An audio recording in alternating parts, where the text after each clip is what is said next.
If you find this show informative or funny, you should tell your friends, your family. You got fingers. You got fingers. You got fingers. You got fingers. Come on. 5 different shows. 5 different shows. 5 days a week. 5 days a week. 5 different topics. 5 different amazing. You got fingers. You got fingers. You got fingers. Ow! You got fingers. Fingered by Randy and Jason. Zelda, Breath of the Wild. Is it bad, Breath of the Wild? Click here to find out. Find out more. We have Zelda Breath of the Wild, and because of that, we now have Switches. Yeah, it's not that thing that your hillbilly mom beat you with. It's actually a video game system now. So yeah, we picked up the Switches. I guess before we get into the game, let's briefly talk a little bit about Bitches get Switches. the Switch itself. It's Nintendo's new console. You can get this on the Wii U too with the game Zelda, but I had to line up at GameStop. Yeah, I had to do like 3 lines for it. They like made you get numbers, and then you had to pay it off, and then you got a number after you paid it off. First the pre-order, come in there on the day, pay it off all the way. Then you got a number for your line, and you need to line up, and then you were able to wait in line to get it at midnight, which is supposed to make it like a seamless, really fast experience. In the end, it was just what they. It was an experience for them. right. They got to get out of it. It was an experience and failure for them. Like, what would it be like if we just made some fucking bullshit rule to get everyone to line up? Yeah, I mean, it's like if I have to come into the store twice, I might as well just have went once and stayed there for 35 minutes while you check people Essentially, out. mine was a lot like yours. I woke up about 3 months earlier, maybe a month and a half earlier, and I looked on Amazon. I was like, "Oh, this pre-order's available." And I hit the button, and then I texted you. I was like, "Hey, this pre-order's available." Yeah, and you didn't wake up. No, I didn't wake up. I was on the phone with sources all night, and then that happened. I was like, "Why? Why?" But now we both have Switches. Now we both have them. We've been playing. Yeah, the only like legit game that's available for the system right now is Breath of the Wild. I will Zelda, right? I will say. I mean, you're not playing a better game than I am, are you? Not, as far as I know, no. I will say that I enjoy the Switch, and this isn't really a Switch discussion, but just say Switch discussion. A Switch discussion, yeah. But I will say it's all based on the fact that Breath of the Wild is really good. Yes, I'm enjoying this system very much. I'm enjoying the features because I am experiencing Breath of the Wild while I'm playing this game. Well, I mean, playing the system. I could imagine a system where there's a very good game on it, and then it's still not an enjoyable system to play that really good game on. Yeah, and you know those kinds of things happen all the time. You know, and but right now, this console or handheld, whatever the hell it is now, it does the job really, really well. I feel good about it because of the game. But I don't know if I would feel good about the game as much, you know, if it wasn't because the system was so strong. Yeah. And when I say strong, I don't mean by its processing power and stuff like that. Yeah. I mean just by the opportunities that it presents or really find exciting. Yeah. And it's also what kind of lets me down about Zelda itself is that it pretty much does everything that the Wii U version does, and that's what it does. Right. So I have a really great game that's not taking complete advantage of the system. Yeah. It's just a game that is like brute force good. So you're able to overlook all the other stuff and like, oh, well, it plays. It plays this awesome game. Right. I did a little bit of research and I found a quote somewhere that I didn't bring with me because I'm lazy. But basically that this game takes place after Ocarina of Time or Ocarina, whatever you prefer. Tomato. I got into a fight with the guy in the GameStop line about this. Did they say Ocarina? I said, yeah, I like the Ocarina of Time. He's like, it's Ocarina. And I was just like, sure, ballerina, motherfucker. Want to dance? I hate that. Yeah, I mean, I don't even know what that is. If it's not a guitar, I don't know what the fuck you're talking Arguing over the name of a fucking fake elf character, man. Come on, take it easy. It should be Ocarina. You're talking about, is he talking about Link? Link? Yeah, starting to like just lean into it, man. Link? Yeah. Nintendo. Zelda. I think it's actually pronounced Zelda. And this is the Switch. Yeah, but anyways, so the game takes place 100 years after probably the best game that they ever made, which to me was Ocarina of Time. Yeah, it's up there anyways. Yeah, and I do feel like right off the bat that this feels like the first Zelda that is the true spiritual successor to that game. Yeah, I think it is definitely in design and quality. Right.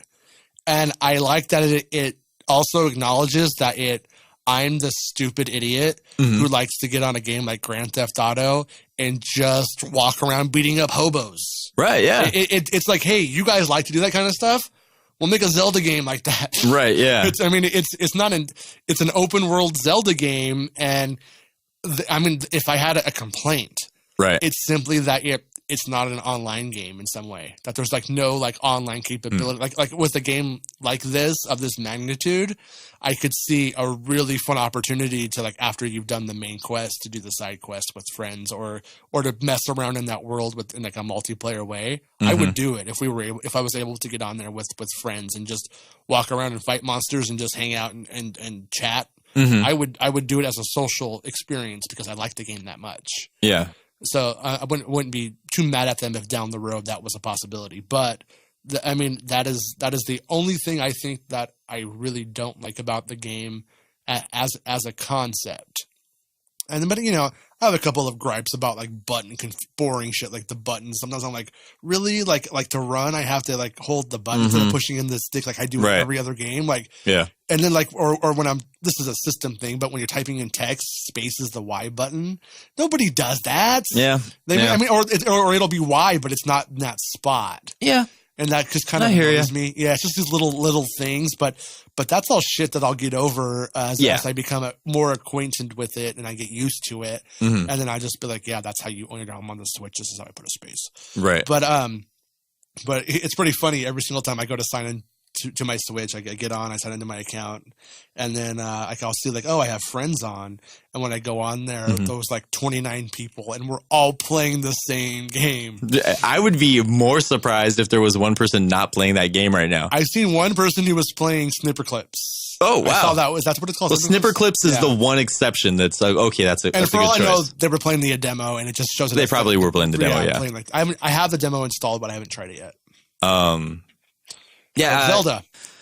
I really, really, genuinely fucking love this game. Yeah, if you don't know Randy, outside of Now This Is Podcasting, you don't realize how extremely critical this motherfucker is.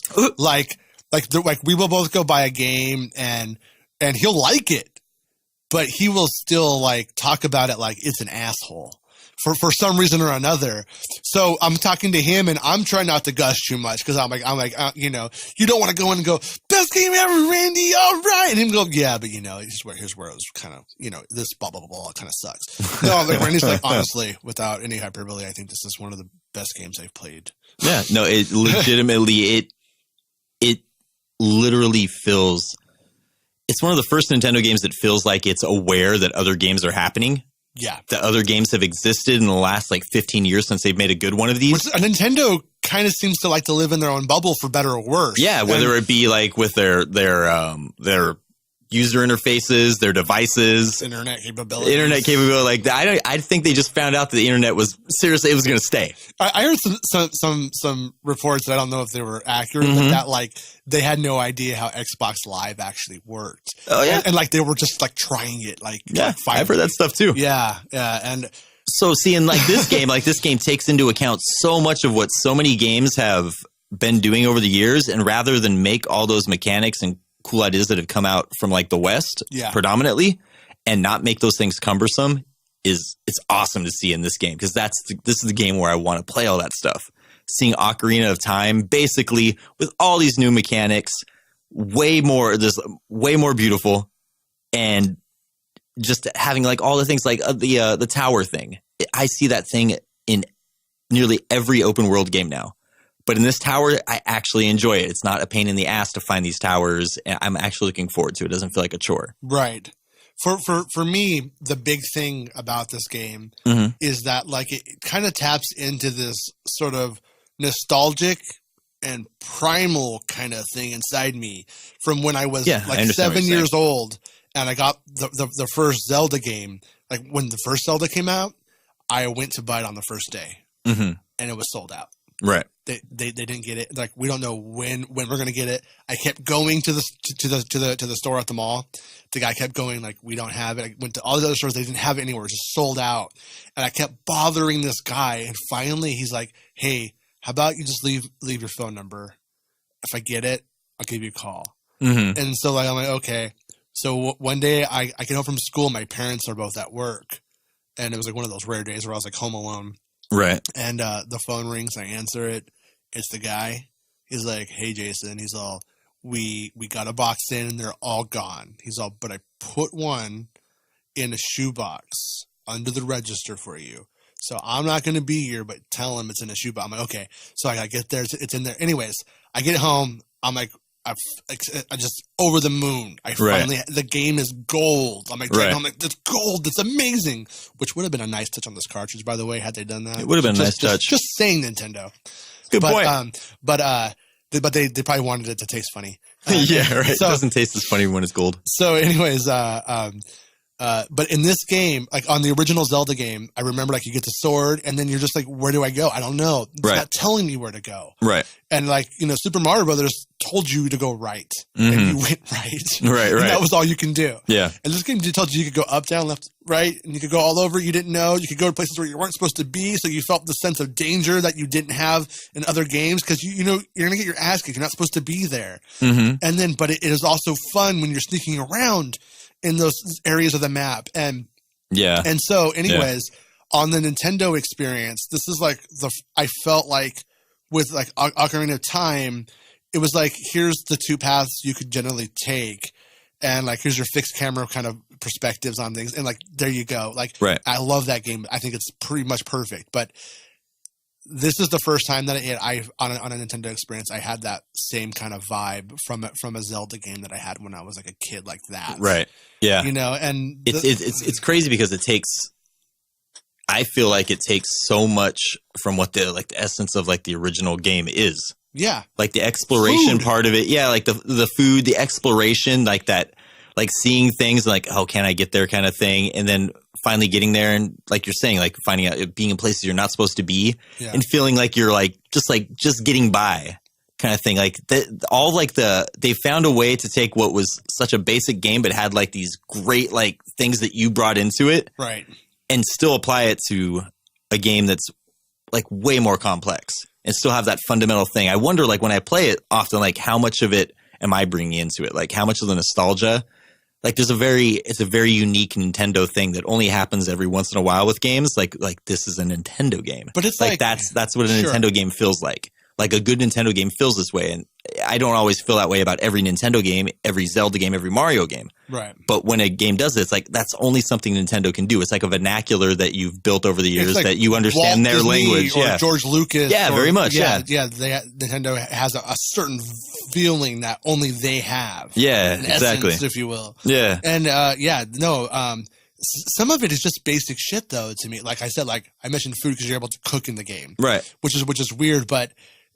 When I was a little kid, you're able to buy the food and put it in front of the guy and it's like grumble, grumble, Yeah. And it was just like, but that was the only time at that point I had ever like used food in a game. Right. Yeah. I mean, other than like getting like Pac-Man bonuses or something, it was like actually like food is something and it exists in the universe. And so the way it handles food in this one, I remember it was like 10 times, 20 times more complex than that. Right. But it's like, I feel like everything is an extrapolation of the concepts of the original game down to centaurs and octoroks and whatever they're called, all that kind of stuff. Like those little spinny guys, like it's all in there. And then it manages to also pull in the stuff that came with Ocarina of Time, other little things that like really did work. Yeah. And so the world feels populated in a way that you love, like, and it brings in like the, what are the Amazonian women called? The Gerudos, like it brings in like concepts from the other games that were fun that came after, and so I just find it to be like the best Zelda experience that I could possibly have. Like, without it being something much, much more complex and like RPG-ish and like an MMO or something. Yeah, I mean, hearing all the systems that were in it, before playing it, I assumed that it was probably too complex, more complex than it needed to be. Right. And when you actually play it, it's like, oh, actually, these things fit in. They're trimmed. They're lean. It's like it's all the ideas like trimmed down to what's essential to it. Right. If anything, I think that the management is the only thing where I'm like, this game, like the management is a bit much. I do feel not a management in like, I like the deteriorating weapons. I like having to make potions. I'm talking about like the UI. Okay. Like if for example, you have limited inventory for like weapons, shields, bows. And if you run out of that inventory and you're full and you go to a chest and pick something up, but you have a full inventory, the chest closes. So then you have to go in your inventory, take something, pick what you want to drop, and then go back in the chest, open it again. Do you want to swap this out kind of feature? Would it just And that's not something that happens once. That happens daily, about 5 times within the course of an hour. Yeah. So you're constantly having to do that. And not to have any elegant answer for that is that's stupid. Yeah, a lot of your time is wasted doing that. A minor gripe, but an otherwise perfect game would have been that much more perfect if it didn't have the minor thing like that. Yeah, I like that it added this layer of survivability. Yeah, like of that you should have the right gear on if you're going to go into the snow part or the fire parts or the desert or whatever. Like you should go equipped for those journeys. And one of the things about this kinds of games are that like if you're playing the original Zelda, if you're going to go fight Ganon, you better make sure you have all the coins and stuff to have those arrows, like that kind of stuff. Like you need to get everything in order and have your potions and everything. Like, so this game, it plays on that, and it plays on a way that I love. At the same time, I think it's kind of stupid. Like when I get like a really great weapon, and then I do accidentally like leave it equipped, and then I just swing it a couple of times at something like stupid, and then like now it's fucked up and it's gonna break. And I have to go, and I just know that like this it's a fleeting kind of thing. Mm-hmm. It keeps you moving, but I do, and I'm not far enough into the game where I've got like a permanent weapon of any kind yet. I think they're in the game, but I'm not even sure if they are. Right. Because but I don't know. That part ruins a little bit of the like achievement feeling for me. Mm-hmm. And up front they give you like 6 moves or something like that. Like 6, but was it like the magnet, 2 bombs, the stasis, and then the freeze. The freeze, and then like the amiibo. and the amiibo, obviously. Amiibo. But so anyways, it gives you all of those like in the first sort of like sit down that you do. Right. So it but it makes me take it for granted almost immediately. And I start going, okay, yeah, like they're fun. I like them. They're great. But the fact that like you earn them so quickly in a row so fast, it makes me go, okay, like, now when am I going to get that sword? Or when am I going to get that? When am I going to earn? Like, because like I don't feel like I earned that. I felt like I walked through a tutorial and got those things. In essence, so and it's a fun thing. Yeah. It's one of the best tutorials ever. So I'm not not shitting on it, but it makes me go like, okay, like I want like something permanent for my questing. Right. And you do get that through armor and stuff like that, but it not being in the weapons kind of thing is sort of weird for me. And I do find it sometimes to be a hassle. I find that if there are times when I'm overflowing with really, really good weapons and I'm having to pass them up or toss them on the ground, and then within a few hours later, I will be like using all skeleton arms because I haven't come across anything good, and I'm and I'm just like, is there no solution for this or a way to make this like so there could have been a better system there, and I don't believe 10s exist. I think like I get why people give the game a 10. I totally understand it. I think a 10 should be unobtainable and something that everybody strives for, but nothing could ever be perfect. It just doesn't. Perfection doesn't exist in my opinion. So like, I would never give something a 10. Yeah. But if I had to give it a number, I would say like if I were somebody else, I'd give it a 10. But being me, I say like this is like it is very much like a solid 9. Yeah, I don't think there's no such thing as a 10 being perfect. Yeah. I think 10s can exist, but it doesn't mean a game is perfect. It is. I in your bathroom, there's a magazine called Perfect 10. Oh yeah, Explain but that's that. totally different. That's where it actually works. It actually means Every something. time. Every time.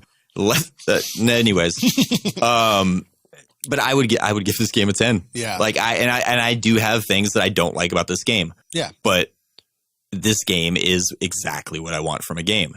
Yeah, My scoring system is this what I want from a game? This is exactly what I want from a game. It's not the only thing I want from a game, but right now that's exactly the game I wanted to play. It feels like when you're reading a book that you are loving. Yeah. And you're like, you look at it and then you go, I still have 300 pages. Yeah, that's so awesome. And like, that is the magic of this game, is that there's just so much content in it. And you feel like there's so much to do, and you could just, if you get tired or something, you could just go, all right, I'm just going to go over here and I'm going to warp to the other place I discovered. Yeah. And then I'm just going to start playing there. And there's like over 100. What are those little temples called? Shrines. The shrines, like over 100 of them from what I understand. Yeah. And I love them. Yeah, those things are awesome. There's been a few where I walked in and completed it like within 2 minutes, and I was like, "Oh, I hope this isn't a thing." Right. But it feels like I just got lucky on those ones. Like I just figured it out. I just knew the answer. Yeah. And then, but so far, I've been having like classic Zelda fun with those puzzles. Yeah. And it's so good because you're like, you could play the game as an exploring game, or you could go to those things and work on the puzzles. Yeah, or like a lot of times I'll spend hours just being a scavenger and just like hunting. Yeah. Like I'm like, I want to go make money from food. I'm just going to make a bunch of recipes. So I just go out looking for specific things I want to hunt, knowing what recipes I want to make, and just do that for a couple hours. We're both pretty critical on the horses where it's like, but I'm still mixed. Like on one hand, I like sneaking up on the horses, and I like trying to find like a really rad, perfect horse. Yeah, but that speaks more to like other things that work in the game, like the adventuring and like the discovery part. Sure, but the horse itself. Yeah, the problem I have is that like if you get a really slow horse, you could explore with it, and but they're not like really that great for combat and stuff like that. Right. But if you get a really fast horse, you can really charge at some enemies and kill them with it. Mm-hmm. You pass up. You don't know if you're missing like little things you want to get on the ground and seeds that like, give you inventory space and that kind of stuff. But you also can't turn for shit. Right. And they sense terrain, and they go, ew, I don't want to go on that terrain, and they won't. Right, yeah. And you're just like, fuck you. And you just jump off, fuck you, horse. Fucking bitch. And then you get off, and you're like looking back like, fucking horse face bitch. Yeah, right. And then you just go, and then like you like literally forget about your horse for like several hours. Yeah. And it's just standing there. Like standing there like, why don't you love me? He's like, I should have went over that cliff, man. Yeah, like I shouldn't have let you tame me. But I'd rather be glue. Yeah, but and then 3 hours later I'll be walking in through the lands of Hyrule, and I'll see 5 majestic horses galloping in the sunset. I'm like, you beautiful bastards. And I'll run up and I'll get another one. I'll get another one. Yeah. Get on it. And I'm like, all right. Yeah. All right, I'm back in. And then but then it's like a rinse and repeat daily. I've had the game for about a week now, and it's been like pretty much that's been my experience. Yeah, like my like relationship with that horse is like that when I catch it and when I go to board it. Yeah. After that, not going to see again, because it directly works against what that game is good at. It takes away so much discovery because they introduce the horses so early on in the game, where your main focus, or what at least for me has been the most fun, is discovering things. With the horse, you're running through everything. You're missing so much stuff. Right. There's really not a situation where I couldn't possibly get through this without a horse. Every situation is better handled walking. Right. I feel like it goes against what the game is to have that horse, especially that early on in the game. Well, it makes, I mean, the fact that it has mounts, and I get why they do it as big as it is, like it would be very nice to have a mount that was very fun to be on. Right. But they're not fun to be on. But also one time I was playing the game, and these skeletons came at me, right? And there was a skeleton horse, and I was like, oh shit. I got on the skeleton horse, and I was like, oh, I got a skeleton horse. I took pictures. I was showing people. I'm like, look at my horse. I'm going to name her Ann Coulter. and I was so happy about having a skeleton horse. Name Ann Coulter. Yeah, name Ann Coulter. Yeah. And I go, and then the guy's like, you can't register it. This is a monster.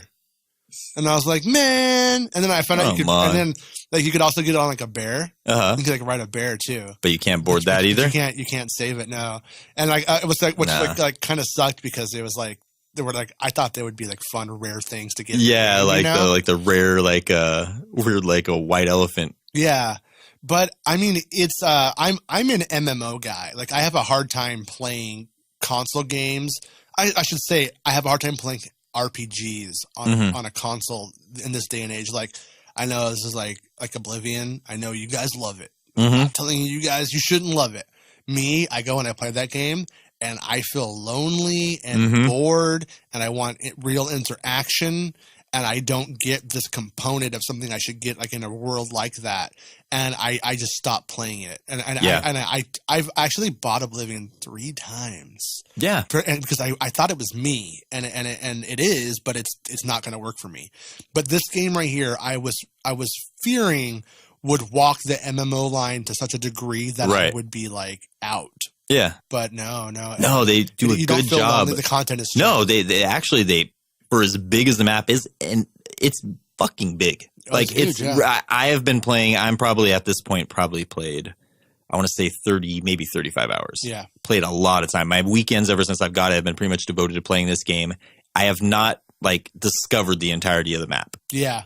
And that's not me, like, that's me enjoying myself. That's me not, again, to go back to the analogy of the book, it's like, it's something when I'm playing it, like, I think I was like, man, it's really good. I don't want it to end. Right. Like, there's no reason for me to rush into this. I don't feel like a need that I'm trying to complete something. I'm just having a good time playing this game. Yeah, it's a huge game. And I guess my point was that they pack the map so densely. And they're very smart about having reoccurring like travelers. Like you're not the only traveler in the game. You'll see a lot of the same people going around the map or the same places you are, and like you'll get updates on their story. Different towns, they'll be like, "Hey, it's you again." Like every time I see Beetle, he's the traveling merchant. I'm like, "Beetle, you're here too, man! Come on, stop hitting me up for stuff." Yeah, every time I come up to him, Beetle's like Smokey in Friday. Yeah, he is like Smokey, pretty much, right? Right. Yeah, no. One of the things that I like about that too is that like you'll be walking on the road in this game and you'll see somebody walking and you're like, oh, I'm going to talk to them. They might have a quest or a tip for me. And then nope, they're the bad guys. Oh yeah. And like when that happens, I'm like, it's cool though, because when you see somebody on the road, you're like, you immediately feel like a sense of like, are they going to be an enemy? All right. Do you want to finish that or no, go ahead. I like it, but it's one of the few parts where it's like, oh, come on, man. Like it's, I thought appreciate it. No, I did appreciate it the first time. Oh, okay. Second time, I appreciate it. Third time, it's like it's the same fucking gimmick every time. Like present me a different way how you're gonna come at me with these guys. Like I already see it now. It's like it becomes it's very much a mechanic now. Right. Like if you gave it a different way that these people were coming out and like getting at us, like you already know when you walk up to the person, they say something vaguely strange. You know they're about to become a bad person. Right. I don't like that. I mean, that bothers me. I just checked right now to see. I have one, I think. No, I don't. No, I have the whole map uncovered now. Yeah. But I did it on purpose. Right. At least I think I have the whole map uncovered. Yeah, I mean, just today I unlocked probably like 3 more parts of the map, and it was on purpose. So if I hadn't done that, I would have less than half the map filled out. And you and I have been playing it since it launched. Right. So, and that was me going like, yeah, I'm just going to uncover the map. Because I started to hit a point where people were like, oh, if you go down by the 3 fountains next to Gollendor, right, you'll find a girl who has that thing you need. And I'm like, so I like talking to the people. I'm like reading the text, right? But I was like, I know now I'm wasting my time because I don't know what these motherfuckers are talking about, right? So that's when I was like, you know what though, I like exploring. So I'm like, I'm gonna go through and do the exploration kind of stuff while I'm doing my like gathering and like supply hunting and cooking and stuff to cook and all that kind of stuff. Like I pretty much done that for a week. Yeah, and it hasn't stopped getting boring. No, it hasn't. And the only thing, I just want to find another goddamn town so I can get new armor. I want new armor. How are you getting armor? There's so much armor in the game.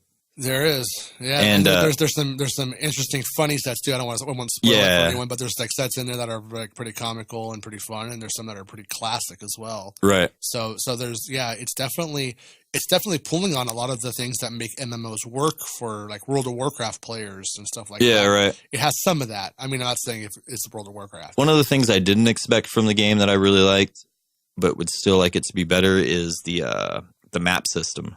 Mm-hmm. Being like the cartographer, and then, you know, just running around and placing your own stamps and markers throughout the map. You're essentially making the points of interest on your map. Yeah. And when you have those conversations with people in towns and they say stuff, like, it's cool. Like, if you do know the place they're talking about, okay, so you put like a little marker there. I wish there were more stamps. There's so many different variations of things you could be interested in. Yeah. To have like 10 stamps, I'm not sure how many stamps. It's somewhere around like 10. It's definitely under 10. But it's a lot less than you would need for all the different things. There's different kinds of resources you could be interested in, and they give you like a leaf. Right. Like a leaf, like, I need to know what kind of resource, or at least a kind of a ballpark estimate of what kind of resource I just marked. Right. At a certain point, you're going to have like 20 leaves and not know what the hell any of them mean. Like, I wish there should be more markers. At some point, they should make more markers so you can actually legit make your own map with all the points of interest that you want.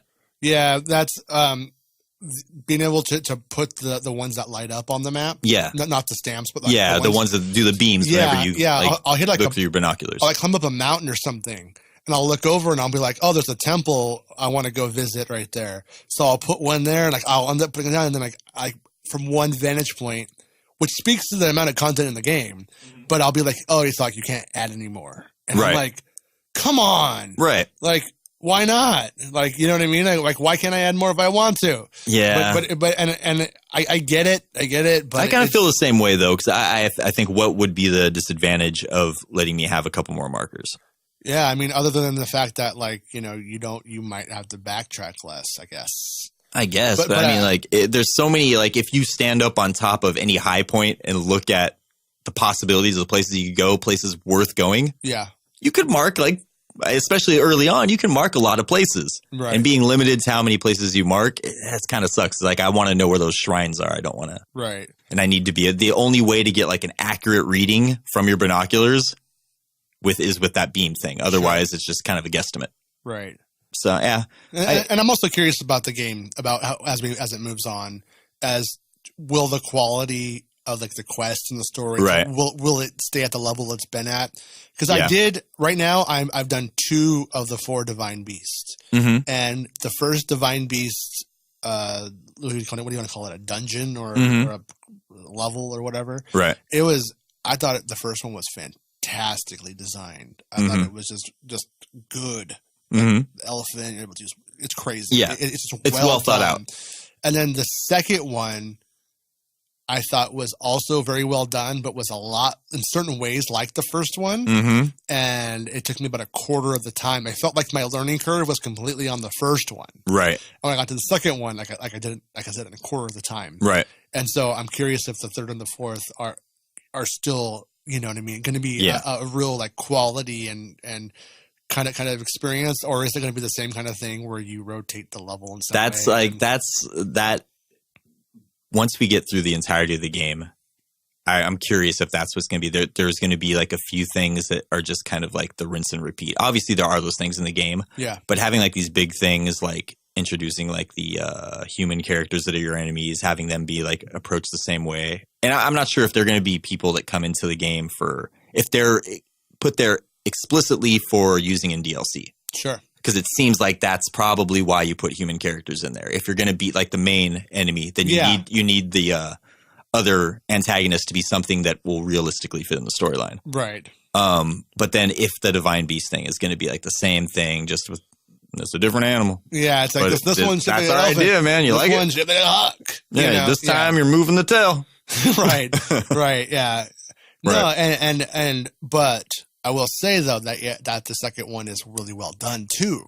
Oh yeah, the presentation on all this stuff, like all these fights, like I feel like we talk so much about there are gripes, but like all the like cool things about this game are just far outweigh it. Definitely, just like all like the little mini bosses that you have no idea you're about to go fight. Like you walk into a place and all of a sudden like something that you have no idea, you've walked this place like numerous times, and all of a sudden there's like a boss there and you got to fight it. Yeah, I'm on a real sneaky part of the game that requires you to go like Solid Snake style, do the sneak stuff.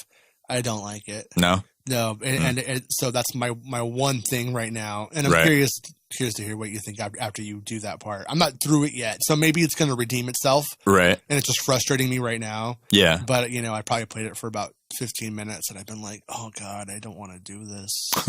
You know what I mean? I don't like sneaking in games. So I don't like, we talked about this earlier. I don't like sneaking in games where there is a definite fail state. Like if you make this mistake, if you get spotted, then your hands go up and it's like, and they load you back in and try it again. This is like you sneak, you get caught. It doesn't appear like you could win the fight from getting caught, and then you start right over. Right. And that's and like this person tells you like, don't get caught. I don't think you could win that fight. So it makes me think that maybe you can. Maybe some really good person with the right weapon could just kill everybody and do it. But so far, it doesn't feel like. But that seems just so like in direct conflict with like what the nature of that game is. Like so much of that, like you get in shit situations and you have to make the best out of it. Yeah, and it is something that this part has kind of happened, I think, in other Zelda games. Yeah. It happens a lot. It's one of those. It's one of those things where it's like you got to kind of move away from that. Like no one likes those missions. I don't. Yeah. I mean, if it wasn't for Metal Gear, I would think no one did. But yeah. But I don't even know why people like Metal Gear. Honestly, I don't know. I mean, it's hard. It's just wackiness to me. It's not my thing. It's not my thing either. Yeah. Yeah, but that said, man, like, yeah, I'm getting a Zelda feeling from it that I haven't had since Nintendo 64 when I was 17 or something.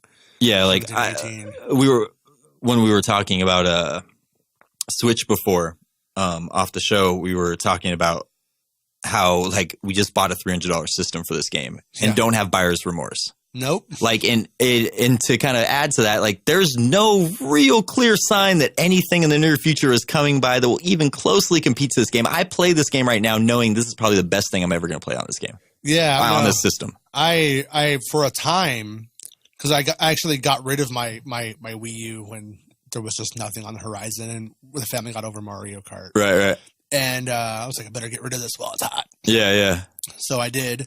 And, I think I originally thought I'll get the Switch and I'll play it for a year, or not even a year. I'll play it for 6 months and get the game. And I'll just get rid of the system, and then I'll be fine. And then if Mario comes out and it's a Mario game I really need, then I'll get back and something like that. But then I was like, man, I think I'm gonna want to play this game for a long time, and I know I want the DLC. I know I can't get rid of it now because I'm gonna need that DLC. When I first heard there was DLC for this game, I was like, "Oh, come on!" I usually don't like. Yeah, I usually don't like DLC. I love DLC. I don't like DLC. I usually don't stick around with a game long enough to really enjoy DLC, and it's hard to get back into a game after a while. But this is like, it's like if they're making more of this game, yes, I will play more of this game. My favorite games ever right now, I would say, of the last or the most modern games, I'd say. Probably Red Dead Redemption, who did the horse better, by the way. They did, and Overwatch, but that Rockstar DLC, it spoiled me, and it made me see the potential of DLC. So DLC can be, like Red Dead, I think just had the best DLC packs ever. So it makes me when I hear DLC, I'm like, there's an opportunity there, but excuse me, it's just going to be a cash grab, and it's really bad. That is the question with it. You know what I mean? I doubt that if that's the case. It's just a. I don't think Nintendo on their first stab at DLC is going to go and just cash out. Like, hey, thanks for your. I don't even know how much money it is. So thanks for your $30. Here's a Nintendo Switch shirt, which is the egregious part. That is the most egregious of all things. They're putting in the 9.2. Is it if you pre-order it? No, I think it's if you buy the season pass. Oh, the season pass for it. Yeah. Okay, yeah. If you buy the season pass version of it, you get a Nintendo Switch T-shirt to play in the Zelda game for Link. To put on your character, yeah. Yeah, which is like, on one hand, like a friend of ours is like, "That's so batshit Nintendo nutty. I love it," and then, but me and Randy are both like, "Nah, this is universe breaking." Like, you don't. I can deal with the fact that in just about every Nintendo game, like franchise, like primary game, they always have like a device that reflects the device you're using. Yeah. I can accept that. But you have me put a Switch shirt on? Come on, man. Yeah. Come on. But the game is so good that I'm just going to look the other way and pretend like it didn't I'm going to act like it didn't happen. Yeah. I'm not getting that Switch shirt. If they get, I'm going to send it back. You know, when I was telling my wife, I was like, "Hey, Amanda, if I pre-order the content right now, I get a Switch shirt." And she's like, "Oh, cool, do it." Did you listen to yourself for a And second? I was like, "Oh wait, I mean in the game." And she was like, looked at me like I was an alien. Right, yeah. You know, like what a jerk. That reminds me of like being on Xbox Live and like the only clothes you could get for your like little avatar or like the free like marketing stuff. Right. Like you could have like a Microsoft shirt or like a Hey, I got my Rockstar Energy. My Verizon wireless shirt. Yeah. Or something. Like you can always tell who the poor kids are in your friends list because they all have like a freaking like X-Men avatars and Microsoft t-shirts. Yeah. But there's this crazy rumor I saw on the Game Theorist channel on YouTube, and it's basically just showing that there may be a headset coming that allows you to slide the Switch handheld screen into a headset that then uses the Joy-Cons to know when you're turning left and right with 2 extra Joy-Cons you would control or the controller or whatever, and it would allow you to play probably like this game in like VR. Right. And like at first I was like, this sounds crazy, but as I'm watching the video, like I'm like one of those people who reads Breitbart and believes it or something. I guess because I was like, this is all sounding really, really plausible. And they have like patents and you trademarks. need a gentle push in the direction. Yeah, like all about it. No, but they had like patents and stuff showing like Nintendo's registered this. Like they want to maybe take over that market with a $300 system that usually you need a really expensive cell phone or like an Oculus headset that requires a fuck ton of investment or a $400 PlayStation setup or something, Right. So this could be like a really cheap way of getting people into VR. But when I watch those Nintendo commercials now and they show Breath of the Wild there and then they show Mario in the city, right? You start looking, you're like, it's all making sense, right? Is this? I mean, I hope that's where it's going, because if this game is as good as it is, then all of a sudden I'm able to experience it and even half-assed VR. I'm going to be so fucking happy. I'm going to be, you know what I mean? Like, it's a 720p screen, so it's not going to be the best VR on the block by any stretch of the imagination. No, it doesn't need to be. But this game in VR and bad VR, I'm still in. Like, I hope it's true. But check out the video on Game Theorist and just let us know what you think, if you think that it seems like it's possible to you when you watch it or not. It seems like a good idea. It just, Nintendo has made a lot of patents for like R&D technology that just never see the light of day. Or I mean, they've even announced stuff like the 64DD. Yeah. Which was going to be a CD drive and graphics upgrade unit, I think, that the Nintendo clicked onto. Right. And completely unrelated news, I saw that they found the Nintendo. Was it Nintendo? It was like the PlayStation that they were working on Nintendo, and someone got a hold of that. Son owned it. They bought it in a lot, and they've been taking it on to gaming conventions, letting people play it. Yeah. It's actually playable? It was broken, and then they actually got it fixed, and people are playing it, and it was on this like corporate exec's like desk for like years. Right, yeah. And he got shit canned, and it ended up in a box and within a storage unit. It's this whole long thing. It just found its way through a bunch of people. Yeah. Yeah, so some rich Asian actors were offering like $200,000 to buy it. I bet. No. Yeah, that thing's... And then, but the thing about it is, as I keep letting people play it, the value of it gets going down. Well, yeah. But it's still fascinating, though. Check that out. Even the fact that thing exists, because that is like a big turning point for both those companies. Yeah. Like what they ended up doing. Yeah. But, that's crazy. Yeah. So who knows what's going to happen with Nintendo in the future? But that thing, when you watch that theory, you start to go, this could really be an amazing console that really like is a defining moment where gaming took a turn. Right. It could be that moment. Or it could just be that time that they sold us another Nintendo that didn't live up to our childhood expectations. But it does play one really fucking good game. Really good game. That's going to keep it in my house for a year at least. Yeah, right. No, but by the time I'm ready to get rid of it, because I don't hold on to systems like I love them. They need to be doing something or they go. Yeah. They need to have some kind of extra function that's tied it to my house. Yeah. Like those media players and every other system I have. Yeah. Like if the Xbox didn't have every media app that I needed, I probably would have got rid of it 5 times now. Yeah. For me, it just comes down to like, if I didn't have this, could me and my wife go on away for a weekend or so, or could Right.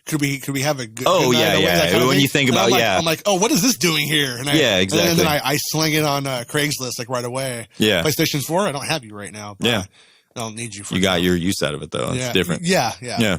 But anyways, yeah, highly recommend Zelda. I'm super happy with it so far.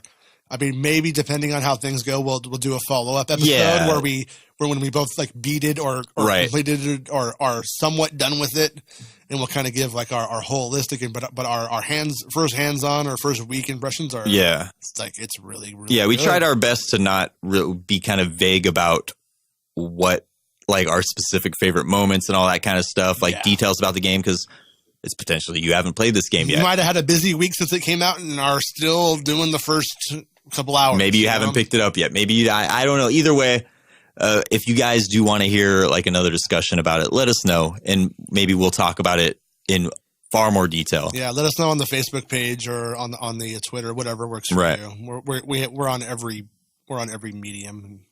Yeah, Hit us there. we're everywhere. Snail mail everywhere. YouTube comments, not even for our show. Yeah, Somebody else. just, we'll hear. We'll find do it. out.